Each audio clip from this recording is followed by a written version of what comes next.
but I am not going to be buying any stocks, any crypto, none of that this year. Girl, with what money? It's not something that you just check a box and you're like, oh, I've avoided lifestyle creep, I'm good to go.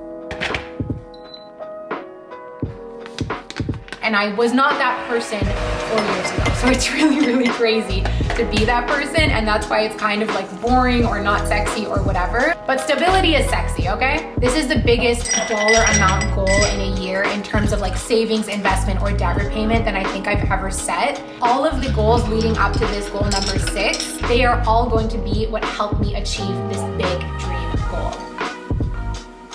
Hey everyone, welcome back to my channel. Today we are finally going to be talking about my money goals for 2024. So yes, we're finally gonna do it. Even though January is like almost over, how crazy, it is not too late to start thinking about our financial goals or any goals for that matter for the new year. I feel like at the beginning of a new year, there's so much pressure to have our goals figured out and have our together on literally the first of the month. And that is just simply not realistic. I've been thinking a lot about these goals since the end of December. I feel like I say this in a lot of my videos, but for me, personal finance goals are just the most fun to set. They're very concrete because they're numbers. You kind of either achieved it or you didn't. When it's something like a savings goal, you see yourself making progress, and I just find they are very, very validating. So I love setting them. But in the past couple years, I've really fallen victim to, especially at the new year, to just setting really, really kind of crazy, outrageous, maybe unrealistic or even unattainable goals just because it's the new year and I feel like I need to kind of put something down and have something to say. So that's why this year I really took my time. You guys are gonna see these goals might seem a little bit boring, but that's because they're very stable, they're achievable, yet challenging. In the past, I would set goals like maxing out this and maxing out that and investing in stocks and get ready to buy property, like all in the same year. And it's like, girl, with what money, you know? So and that's okay. You know, I was excited. I was learning about goals and finances and all of that. And I'm still learning. And what I want to try this year is setting just a few kind of boring, stable, concrete goals. So let me know in the comments what some of your money goals are for 2024. I cannot wait to read them. I also want to thank The Line for sponsoring this video. So if this is the first video of mine that you are watching, my name is Zoe, I'm 27 and I live in Montreal. I love to talk about money, personal finance, lifestyle, mental health, all of that good stuff. I would love for you to stick around and subscribe. And please give this video a thumbs up if you enjoy it. I think this is like my 4th year, definitely my 3rd, but maybe my 4th year making this money goals for the new year video. I'm so excited. So without further ado, let's get into it. I actually want to start with a little recap of 2023. 2023 was definitely one of my best years in terms of finances and how I was feeling about finances like ever. It was probably the year that I experienced the least financial anxiety, which for me is just like a huge relief. I think my biggest accomplishment in 2023 was paying off my car loan, paying off the last of my consumer debt, and really just being back in that totally debt-free position. It feels so good. And now being ready to channel all of that energy that I had put into becoming debt-free, channeling that energy into building my savings and my investments, and really now being able to think about the future. It's a really, really exciting position to be in, and I'm very grateful to be there. I worked really hard to get here. So it just feels good. Something I've spoken about in my other videos is that I kind of like to see my financial goals as like building a house. And so paying off my debt and building my emergency fund was really building like the basement of the house up to that first floor, and then starting to build your savings and build your investments is like building on and making, you know, a big, beautiful, cozy, you're building your dream home. I kind of imagine it that way. And that every next step is building the next element of your house. So right now I feel like I have the foundation built and everything else is really just growing and investing, and that's super, super exciting. Okay, so my first money goal is to read more about money. And this might come as a surprise to you guys, but I have only ever read one book about money. Just one. And I didn't even read it. I listened to it on audiobook. That was, what was that book called? That was The Psychology of Money. I listened to it on a road trip. I really, really enjoyed it, but in all of my years of being a financial content creator and being on my own financial journey, I've never actually read a book about money. So what inspired this goal is this book right here. My friend Raisa gave me this as kind of like a New Year's holiday present, and such a lovely gift. And honestly, it just got me so excited. And for whatever reason, I feel like I have like a block when it comes to reading books about personal finance. I want to say it's honestly self-sabotage, because maybe I'm like scared of what I'm going to unlock, or I'm scared of like, you know, learning something that's going to be challenging and make me have to change my habits. I think that's what I'm a little bit afraid of. But Raisa read this book and she said it was super empowering for her, talking a lot about money mindset and really just shifting her perspective. So this is called We Should All Be Millionaires by Rachel Rodgers. A Woman's Guide to Earning More, Building Wealth, and Gaining Economic Power. I mean, what's not to love? So this, I'm actually gonna start reading it tonight. And this is what inspired goal number 1. Now, the other book, I just randomly had that on my bookshelf next to me, which is Think and Grow Rich by Napoleon Hill. Don't know much about this book, but I just wanted something else to hold up. That being said, I do think I'm going to do most of these kinds of readings on audiobook. I feel like this one's going to be exciting, but something like this I feel might be a little bit dry, so it'll be easier to just listen to it. And I'm going to set the goal to read 5 books or listen to 5 books in 2024. If you have any personal finance book recommendations, let me know in the comments and I will add them to my list. All right, goal number 2 is another year of cash budgeting. So if you know my channel, you know that I am a cash envelopes girl, I'm a cash budgeting girly, and this will be my 2nd year. In October, it will be my 2nd year of following a cash budget. And I talk about this all the time, but this is really what changed the game for me in terms of getting my finances together. Since starting my money journey in 2024, I was always very aware of my finances. I checked on what I spent every single month, but I never felt like I could get a grip on my spending until I started the cash envelopes. So I talk about these all the time. You guys know I love them, and they are of course from The Line, who are so generously sponsoring this video. The Line is my go-to place for all things personal finances and budgeting toolkit. They also have amazing stationery. But today I really want to focus on the cash envelopes, because if you feel like you are struggling with your spending, if you just can't get a grip on it, if you have that habit of tap, tap, tap, Apple Pay, Apple Pay, Apple Pay, I was like that. I was so like that, could not control my spending. And this method really, truly changed my life. So this is my cash envelopes folio. It is the premium leather one from The Line. It is embossed with my initials. And you guys can see I have all of my spending categories organized in cash in this folio. So this is my wallet. This is what I carry around with me. Or if I'm just going to run one errand, I'll just take out, say, the groceries envelope. I also keep my receipts in here, so everything is super, super organized. If cash envelopes are calling to you, if you want to try them out in 2024, highly recommend it. I will link down below my how to get started with cash envelopes video, but you've got to get your hands on the starter kit from The Line so you can customize your cash envelopes. You can try the premium leather folio, or you can try the vegan leather folio. I started out with the vegan one because it's just a little bit more of an affordable option. And you guys, making this investment, this upfront cost of getting the cash envelopes kit, you will save so much money. In my first month of doing cash envelopes, I cut my spending by 40%. 40%, that's insane. I've used this method every single month since. I get lots of compliments. The other day I went out and bought a coffee, opened up my folio, paid with my cash, and the guy was like, that is so cool. It's so organized. And I love getting those comments because I'm like, yeah, it's just the best. I really feel like cash envelopes have become a hobby of mine. So if you want to join me, if you want to check out the cash envelopes, check out The Line. I will link the custom cash envelopes, the vegan folio, as well as the premium leather folio down below. And as always, you can use my discount code Zoe10 to save 10% off. So thank you so much to The Line for sponsoring this video. But back to my goal, it's definitely a goal of mine to continue with the cash envelopes because it does require a little bit of extra effort. And Of course, I truly believe that the effort is worth it. I'm sure if I were to go off this method for even just a month, I would go back to my old spending habits. This is just what works for me. But in today's digital world, it can be tempting to just go back to tapping your card or, not always remembering to bring your cash envelopes. So for me, by setting it as a goal and making it like every month, I got to do my cash envelopes and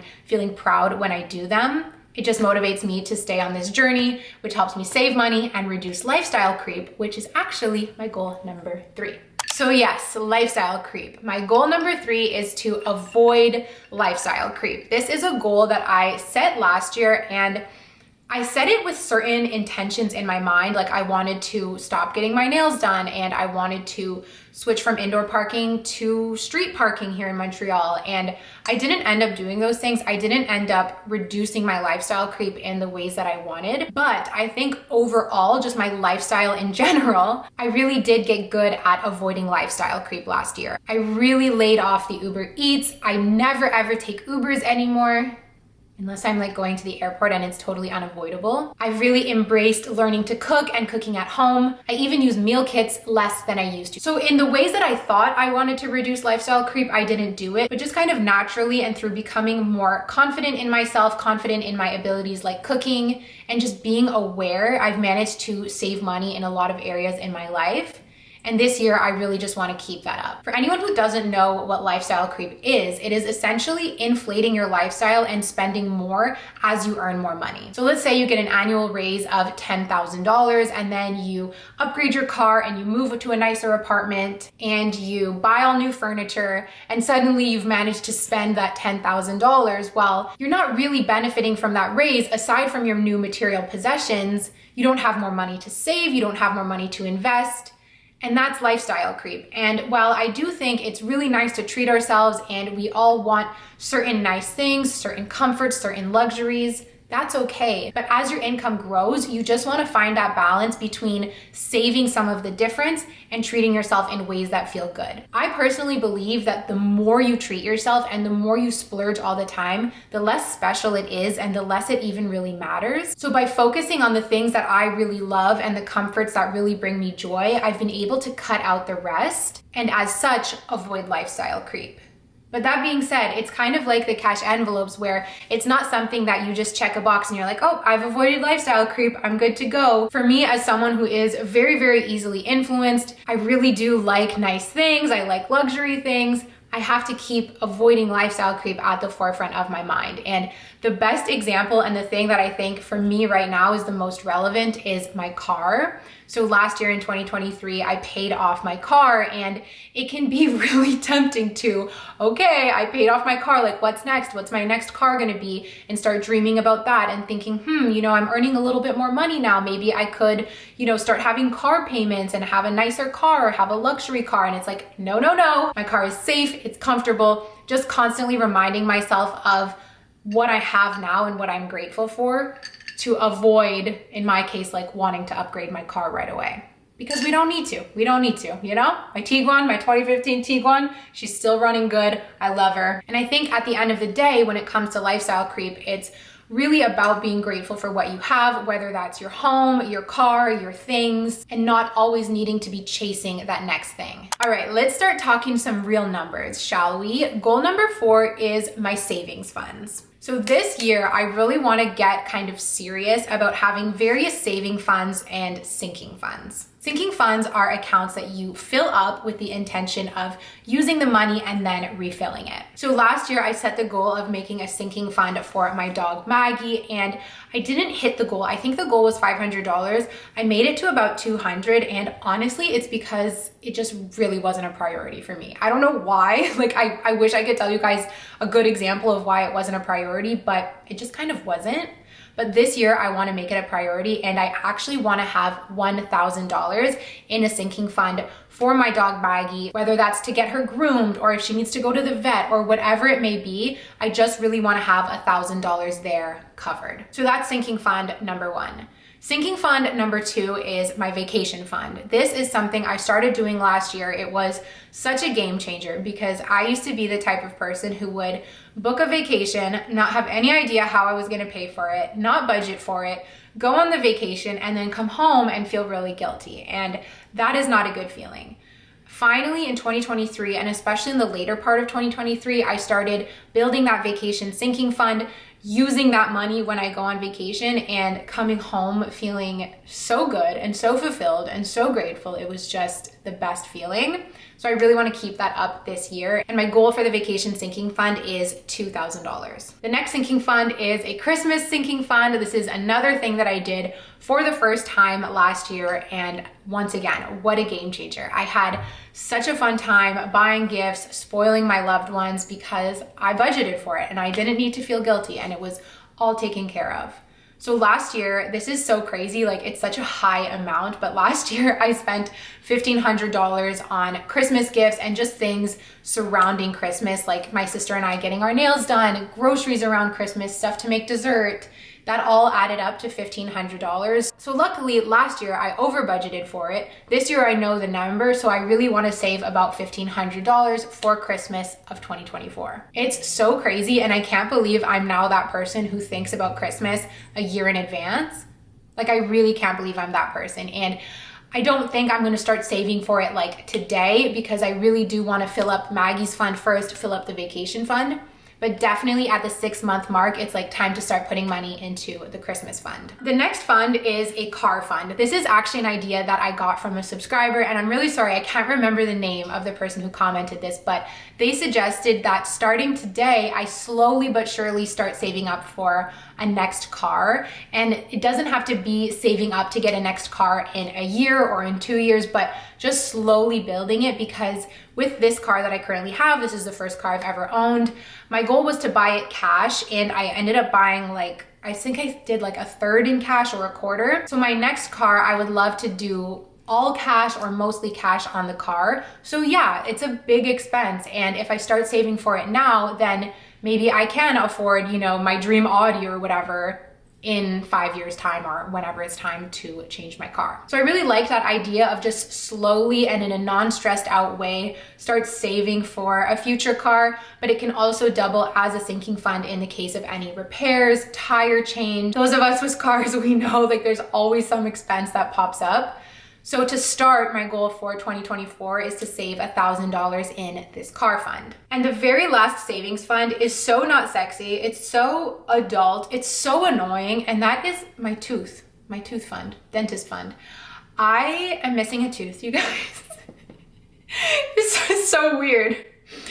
I'm missing a tooth. I've been missing this tooth, I think forever. I think my bone just never developed there. And so when my childhood molar came out, there was no tooth underneath. And the fun fact is that when I was really young, we had to pull that molar out because the way it works is your adult teeth come through and push out your baby teeth, but I didn't have an adult tooth there. So the childhood molar was stuck. They had to yank it out and then I was missing a tooth. Anyways, 6 years ago when I was still covered under my mom's work health insurance, we were able to get a post installed, because when you're missing a tooth, you have to do a post that drills down into your jaw, and then they put what's called a crown on top. They put the fake tooth on top. So I have a post in there that's just sitting in my mouth, but for whatever reason, it was the insurance covered the post, but they wouldn't cover the crown. So my parents were like, sorry, Zoe, you gotta pay for this yourself, which fair enough, it's my tooth. But I never had the money, wanted to spend the money. I never wanted to deal with it. I was just living my life with my missing tooth. It's in the back, no one can see it, who cares? But last month I went to the dentist and she was like, Zoe,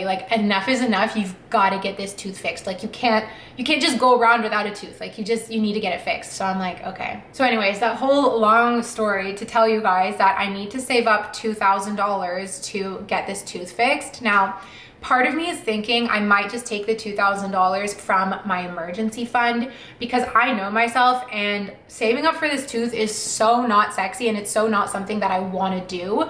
But refilling my emergency fund is something that I want to do. So I'm like, maybe I just take the money, pay for the tooth, get that sorted out, and then I'll be more motivated to save that $2,000 back into my emergency fund than I will be to save for my tooth. So that's kind of the direction I'm thinking of going, and those are all my savings funds. Now, the last thing I want to talk about with these savings funds is where I'm planning to keep them. So for the Maggie fund, the car, and the potential tooth, along with the Christmas fund, I'm going to put all of these lumped in with my emergency fund. So it'll be $10,000 emergency fund plus $2,000 Maggie fund plus $1,500 Christmas plus $1,000 car plus potentially $2,000 tooth. They're all gonna go in the same account.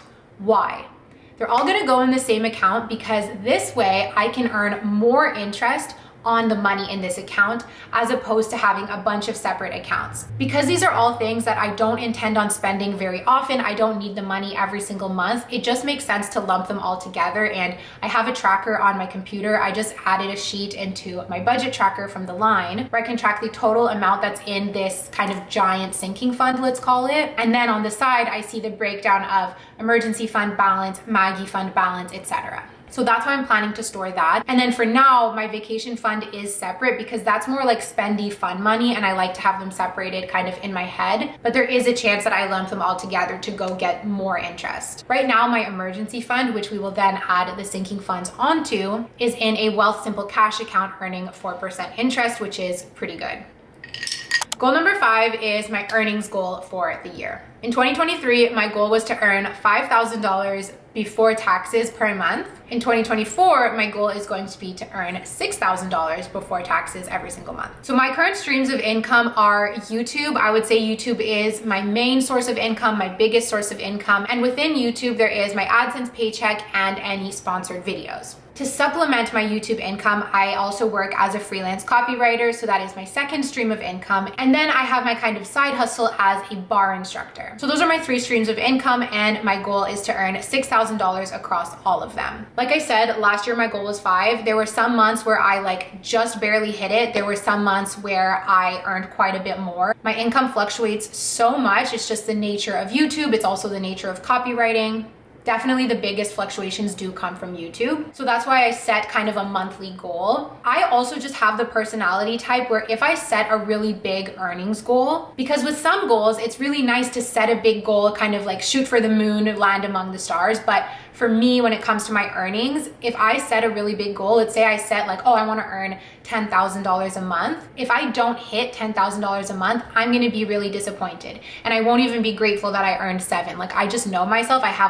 That's kind of the way my brain works. So I'd rather set a goal that feels very achievable. And then I'm grateful for everything on top of it rather than missing the goal and feeling disappointed by the difference. For me, that's just what works when it comes to setting earnings goals. All right, goal number 6 is my biggest goal. And it's so funny because it's so, once again, kind of just not sexy. But my big goal for the year is to save $20,000 to my registered retirement savings plan, my RRSP. This RRSP is invested, so this is my biggest investment goal ever. This is the biggest amount in a year that I've ever set as a goal to, I think, even pay off debt. This is the biggest dollar amount goal in a year in terms of savings, investment, or debt repayment than I think I've ever set. It feels extremely daunting, but deep in my heart, I know I can do it. I just really have to set my mind to it. It's going to be a balance of earning money and saving money. So that's where the lifestyle creep comes in. That's where the cash envelopes come in.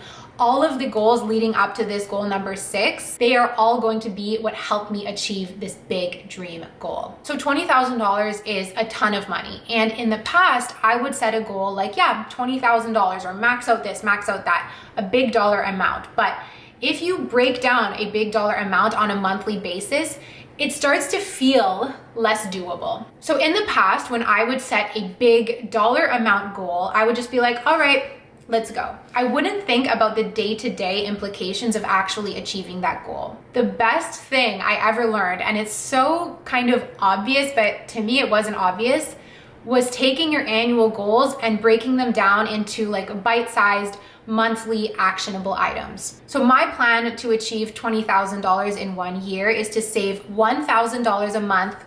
No questions asked, you gotta do it, gotta hit the 1,000. So that's basically a guaranteed $12,000 towards my goal. From there, I have $8,000 that I need to make happen. So this will be for those months where maybe I earn a little bit more, or maybe I do really well with my savings, putting that extra money into my RRSP to really then go and help me achieve this big $20,000 goal. I also made a kind of tracker for this in my budget tracker. So every time I put money to my RRSP, I'm able to see my contributions and my growth towards my big $20,000 goal. I'm so excited by this. Like, I was making my vision board for 2024 and I put a designer bag on it.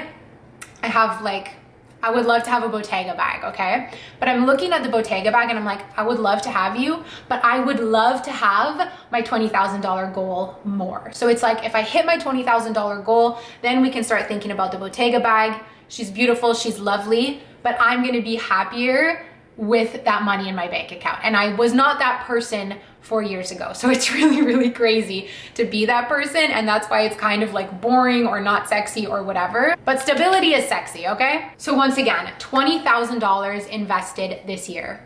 That is crazy, but I think we can do it, or I can do it. But you guys are on this journey with me. The reason I'm prioritizing my RRSP is because it has really, really great tax benefits. It lowers your taxable income. And as a freelancer, taxes are not taken off of my paycheck. So if I can lower the amount that I owe to the government at the end of the year while simultaneously saving for my future, it's perfect. There's also a program with the government where you can use your money in your RRSP to purchase a home. So for me, it's just really the win-win account right now. From there, if I'm on track to achieving this goal, my second priority is going to be my TFSA, but I am not going to be buying any stocks, any crypto, none of that this year. I think it was 2 years ago, I was like, yeah, I gotta buy stocks. And I was really kind of like into that. That's when the market was doing really well. And that's when, like, remember EFTs? Remember EFTs? Yeah, that's when that was all happening. And I kind of fell into it. Luckily, I didn't buy an EFT, but I did buy crypto and I did buy some stocks, and my stocks are performing horribly. I don't regret buying it because I just see it as a learning experience. But when I have this big goal, when I have this $20,000 goal, I'm like, I don't have extra money to play around with in the stock market. To me, funds are like the priority and stocks are kind of like gambling. And that's okay. It's okay to gamble a little bit, but it's like, check your main boxes first. So that's what I mean about like my goals changing. And like I remember having the goal of like, oh, time to buy stocks. Like, why? Like, you don't need to, like, just go with the funds. Okay, you guys, we have made it to my very last goal, goal number 7, which I kind of can't believe I'm saying. And it goes back to what I talked about at the beginning of this video of going and building, you know, your big dream home. I am ready. I'm ready to start my journey to 100K. And what that means is starting to build a net worth of $100,000. $100,000 to me feels like so much money. I mean, it is a ton of money. It feels very daunting, but then when you look at the previous goal of 20,000, it's like, okay, that's part of it, and that's a stepping stone. I don't have a map for this journey yet. I don't know how long it's gonna take me. Is it gonna take me 2 years? Is it gonna take me 5 years? Is it gonna take me 10? I don't know, but I wanna start to figure that out and start making that roadmap of, yeah, building my journey to 100K. And that's where it feels like you're really kind of starting to like build wealth. I feel like as kids, we all were like, I'm gonna be a millionaire. And it's like, okay, sure. But your path to being a millionaire starts with 100K, 200, and then you go from there. These kind of really big milestones that I can't believe I'm finally in a place to start thinking about them. I'm really proud of myself for bringing myself here. And it's something that we can all do. It's a place we can all bring ourselves to, and I want us all to bring ourselves to. It's not just for men, it's not just for investment bankers, it's not just for YouTubers, it's for all of us, and it doesn't matter how long it takes us to get there. I feel like there's a part of me that is shy to talk about wanting to build wealth on the internet because it can sound maybe shallow or arrogant, but the other part of me knows that this is for everyone, and I want to encourage you guys to be on this journey with me, figuring it out, continuing to build our financial success. So I have my first YouTube video about saving 100K queued up. It's a video from Nisha. I really love her videos. And I'm basically going to plan out my roadmap. And if you guys want to be with me on that journey, if you want me to make maybe like a kickoff video, once again, this could be like a 10-year journey. But I was thinking that making a kickoff video and just kind of outlining my plan could be really, really fun. So let me know in the comments if that's a video that you would be interested in. And those are all 7 of my money goals for 2024. We only made it through half a matcha. I just couldn't stop talking. You guys, that was so fun. Every single year, this is one of my favorite videos to film. I just love talking about money goals with you guys, being on this journey with you guys. I wanna thank you so much for being here and wish you so much happiness, so much success, so much money in 2024. Thank you so much to The Line for sponsoring this video. And with that, I will stop talking and I will see you all in my next video. Bye.